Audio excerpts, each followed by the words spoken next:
নমস্কার বন্ধুরা, রসনালয়ে আপনাদের সবাইকে স্বাগত। আমার আজকের রেসিপি হলো ক্রিমি চিকেন। আর এই চিকেন কারি আমরা ভীষণ সহজে খুব কম সময়ের মধ্যে বানিয়ে ফেলতে পারবো। আর এই ক্রিমি চিকেন খেতে কিন্তু হয় দারুণ টেস্টি। তো এই ক্রিমি চিকেন বানানোর জন্য প্রথমেই আমি নিয়ে নিয়েছি 1 কেজি চিকেন। চিকেনটাকে ভালো করে ধুয়ে কেটে আমি পরিষ্কার করে নিয়েছি। এরপরে এটাকে ম্যারিনেট করার জন্য এর মধ্যে দিয়ে দিচ্ছি স্বাদ মতো নুন। এরপরে দিয়ে দিচ্ছি এর মধ্যে 1 চামচ হলুদ, দিয়ে দিচ্ছি হাফ চা চামচ গোলমরিচের গুঁড়ো। এরপরে এর মধ্যে আমি দিয়ে দিচ্ছি টক দই। এখানে আমি প্রায় 3.5 টেবিল চামচ মতো টক দই দিয়ে দিলাম।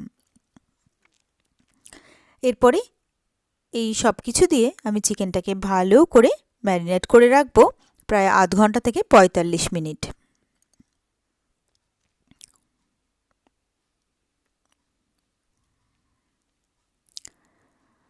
তো এটা আমার ম্যারিনেট করা হয়ে গেছে। এরপরে আমি গ্যাসে একটা কড়াই বসিয়ে দিয়েছি। কড়াইয়ের মধ্যে দিয়ে দিলাম অল্প একটু তেল, প্রায় 2 চা চামচ মতো তেল দিয়ে দিলাম।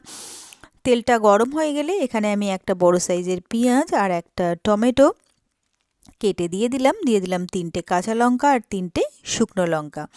এইবারে এই সব কিছু আমি ভালো করে কিছুক্ষণ ভেজে নেব।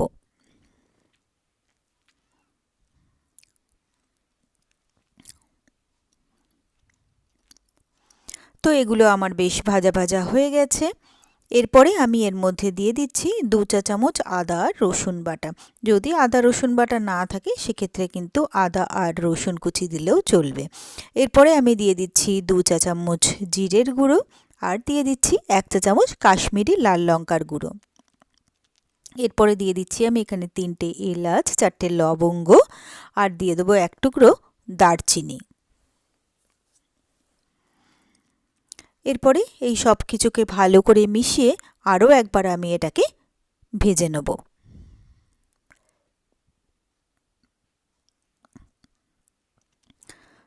তো এই সব মশলাগুলো আমার ভালোভাবে ভাজা হয়ে গেছে, এর থেকে বেশি তেলও ছেড়ে গেছে। এরপরে এটাকে আমি একটা মিক্সির মধ্যে নিয়ে নিচ্ছি। এটা একটু ঠান্ডা হলে এটার একটা আমি স্মুথ পেস্ট তৈরি করে নেব। এরপরে গ্যাসে আমি আবারও কড়াই বসিয়ে দিয়েছি, দিয়ে দিলাম 2 টেবিল চামচ তেল। তেলটা গরম হয়ে গেলে এর মধ্যে আমি দিয়ে দিলাম কেটে রাখা কয়েকটা আলু। এরপরে এই আলুগুলোকে আমি ভালো করে ভেজে নেব।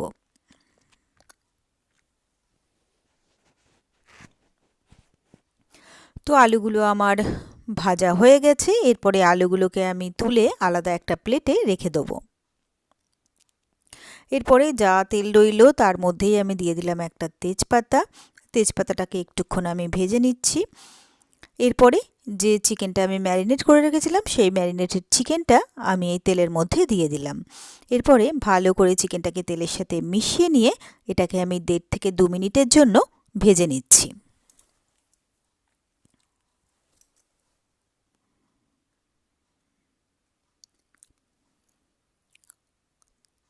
তো মিনিট 1.5-2 চিকেনটাকে আমি ভেজে বা একটু কষিয়ে নিলাম। এরপরে যে মশলাটা আমি ভেজে পেস্ট করে নিয়েছিলাম সেই মশলাটা আমি এর মধ্যে দিয়ে দিলাম। প্রথমে ভালো করে চিকেনের সাথে আমি মশলাটাকে ভালোভাবে মিশিয়ে নিচ্ছি। এরপরে মশলা ধোয়া জলটাও আমি অল্প করে দিয়ে দিলাম। এরপরে সবটাকে ভালো করে মিলিয়ে মিশিয়ে নিয়ে আমি এটাকে একটুক্ষণ কষিয়ে নেব। তবে চিকেনটাও যেহেতু আগে আমার একটু কষানো বা ভাজা আছে আর মশলাটাও যেহেতু আমার ভালো করে ভেজে পেস্ট করা, সেই জন্য কিন্তু কষাতে বেশিক্ষণ সময় লাগবে না। তো এরই সাথে আমি ভেজে রাখা আলুগুলোও দিয়ে দিলাম। সব কিছুকে এরপরে একসাথে আমি একটুক্ষণ কষিয়ে নিচ্ছি। তো এটা আমার কষানো হয়ে গেছে। এরপরে আমি এর মধ্যে দিয়ে দিচ্ছি গ্রেভির জন্য কিছুটা গরম জল। এরপরে সবটাকে আমি ভালো করে মিলিয়ে মিশিয়ে নিচ্ছি। এরপরে এটাকে আমি কিছুক্ষণ ঢাকা দিয়ে দেবো চিকেনটা আর আলুটা সেদ্ধ হওয়ার জন্য। তো প্রায় 8-10 মিনিট হয়ে গেছে। ঢাকনাটা আমি খুলে নিচ্ছি। আমি এবার নেড়েচেড়ে দেখে নিচ্ছি আলু আর চিকেন কিন্তু আমার বেশ ভালোভাবে সেদ্ধ হয়ে গেছে। এরপরে এটাকে আমি 1.5 থেকে 2 মিনিটের জন্য ঢাকনাটা খুলে একটু ফুটিয়ে নিচ্ছি। এরপরে আমি এর মধ্যে দিয়ে দিচ্ছি খানিকটা ফ্রেশ ক্রিম, এখানে আমি প্রায় 3 টেবিল চামচ মতো ফ্রেশ ক্রিম দিয়ে দিলাম।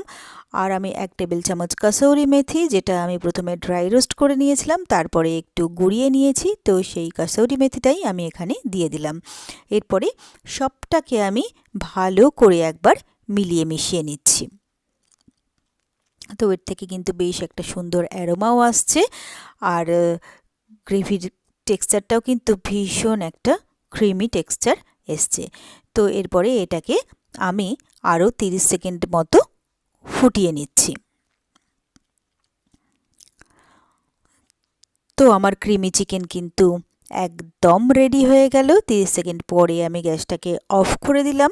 এরপরে এটাকে আমি 5 মিনিটের জন্য ঢাকা দিয়ে স্ট্যান্ডিং টাইম দিচ্ছি। তো 5 মিনিট পরে ঢাকনাটা খুলে নিলাম। ভীষণ সুন্দর দেখতে কিন্তু ক্রিমি চিকেন হয়েছে, আর অ্যারোমাও কিন্তু একটা ভীষণ সুন্দর আসছে।